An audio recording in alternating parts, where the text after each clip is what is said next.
অনেক অনেক শুভেচ্ছা জানাই নৃত্য ডালির শিল্পী বন্ধুদের পরিচালনায় সঙ্গীত আসে।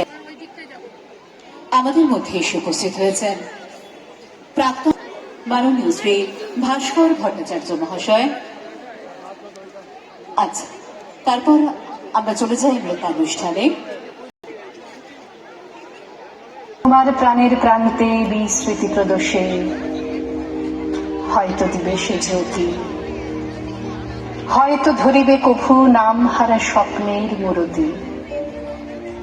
তবু সে তো স্বপ্ন নয়, সবচেয়ে সত্য মোর সেই মৃত্যুঞ্জয়। नाचत गोपाल लाल तक दिखत गिगे तड़ान राधा मुस्कान जात धाकट तुमकट गिगे तड़ान ना दिग दिग दिग ना दिग दिग दिग ना दिग दिग दिग थे दिग दिग ताते तते आते तते थे थे थे थे थे पट दिन दिन दिन जात जात तट तट तट यमुना तट कुंज कुंज भट